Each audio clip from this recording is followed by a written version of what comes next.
30, la Bible dit, pendant qu'il mangeait, Jésus prit du pain, et après avoir rendu grâce, il les rompit et les donna aux disciples en disant, prenez, mangez, ceci est mon corps. Il prit ensuite une coupe, et après avoir rendu grâce, il la leur donna en disant, buvez-en tous, car ceci est mon sang, le sang de l'Alliance, qui répandit pour plusieurs pour la rémission des péchés. Je vous l'ai dit, je ne boirai plus désormais de ces fruits de la vigne jusqu'au jour où j'en boirai de nouveau avec vous dans le royaume de mon Père. Là, la Bible parle de l'institution. Le Seigneur a institué la fraction du fait, c'est-à-dire la table du Seigneur, ou alors la Sainte Seine. Alors, il faudrait maintenant la pratiquer. Nous trouvons la pratique dans 1 Corinthiens, chapitre 11, verset 23 au verset 26. 1 Corinthiens 11, à partir du verset 23 au verset 26. Car je reçus du Seigneur ce que je vous ai enseigné. C'est que le Seigneur Jésus, dans la nuit où il fut livré, prit du pain, et après avoir rendu grâce, les rompit et dit, ceci est mon corps, qui est rompu pour vous, faites ceci en mémoire de moi. Le même après avoir soupé, il prit la coupe et dit, cette coupe est la nouvelle alliance à mon sang. Faites ceci en mémoire de moi toutes les fois que vous en boirez. Car toutes les fois que vous mangez ce pain et que vous buvez cette coupe, vous annoncez la mort du Seigneur jusqu'à ce qu'il vienne. Voilà, il y a quelques vérités bien aimées sur la table du Seigneur. Nous devons persévérer aussi dans la fraction du pain. Là où nous avons fait la lecture dans Actes apôtres chapitre 2, verset 42. D'abord, la première vérité est que c'est un mémorial et une proclamation de l'œuvre du Christ, mais aussi une prophétie de son retour. Quand on parle de l'œuvre du Christ, il y a deux éléments essentiels dans la Bible qui nous a donné, 1, la réconciliation, 2, la communion, 3, la paix avec Dieu. Il y a deux choses. La première chose, c'est l'œuvre du Christ. La deuxième chose, c'est la personnalité du Christ.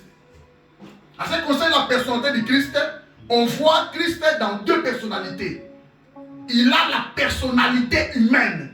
Il s'est incarné. Il avait le corps humain, comme tout le monde. Amen. Et on voit la personnalité divine.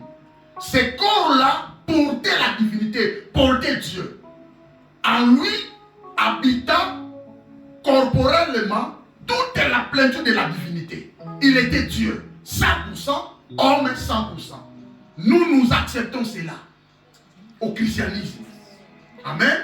Alors, voyant la personnalité humaine avec la personnalité divine, nous allons maintenant passer aux œuvres. Ce qu'on appelle l'œuvre du Christ. Quand on parle de l'œuvre du Christ, il y a des éléments qui s'impliquent dans l'œuvre du Christ. On voit sa naissance. On voit sa crucifixion sur la croix. On voit sa mort. On voit son ensevelissement. Et on voit sa résurrection. Et enfin, son exaltation. C'est ça, deux œuvres. Mais on englobe une œuvre. Quand on parle de l'œuvre de Christ, on voit la mort.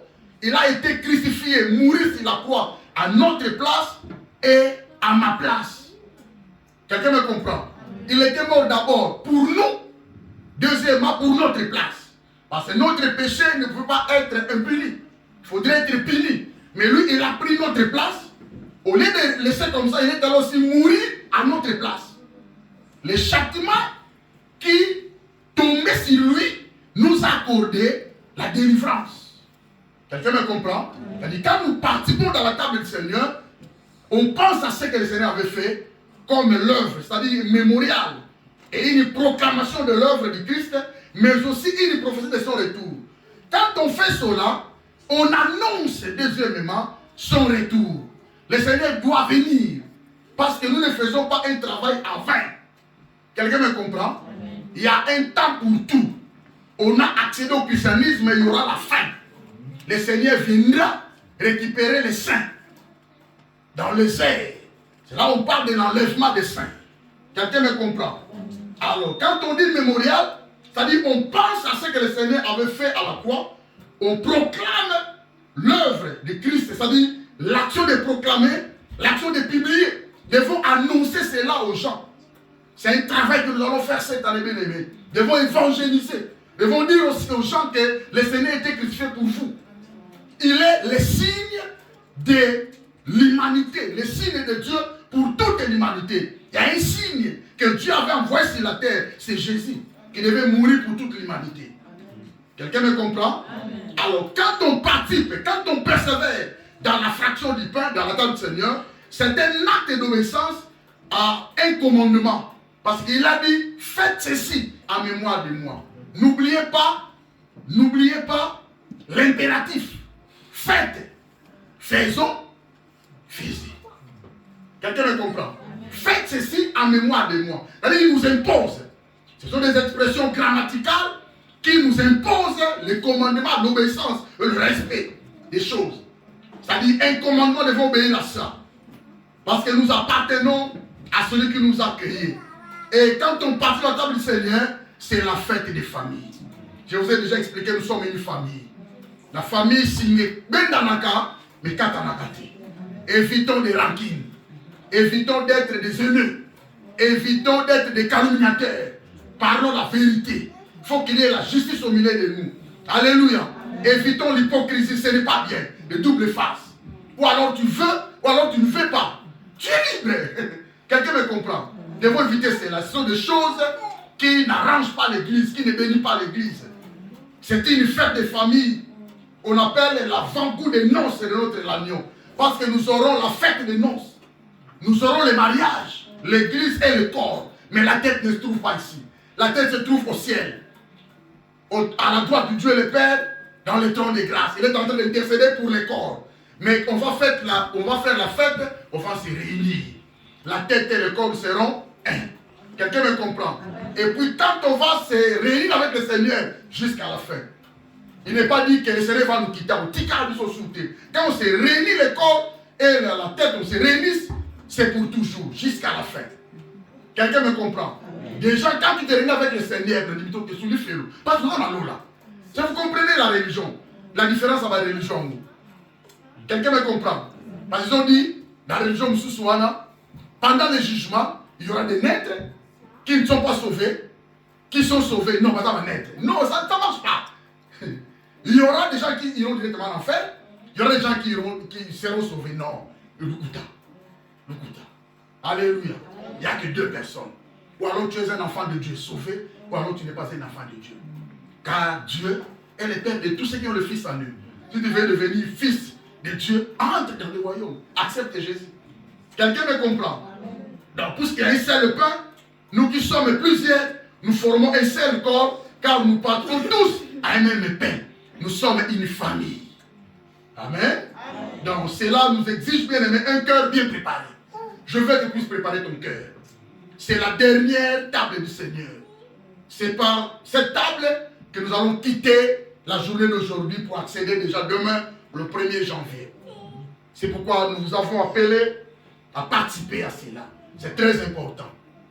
Cette table, il y a des réalités spirituelles qui nous aident à vivre en communion avec Dieu, à un degré d'intimité avec Dieu. C'est pourquoi il faut bien se préparer.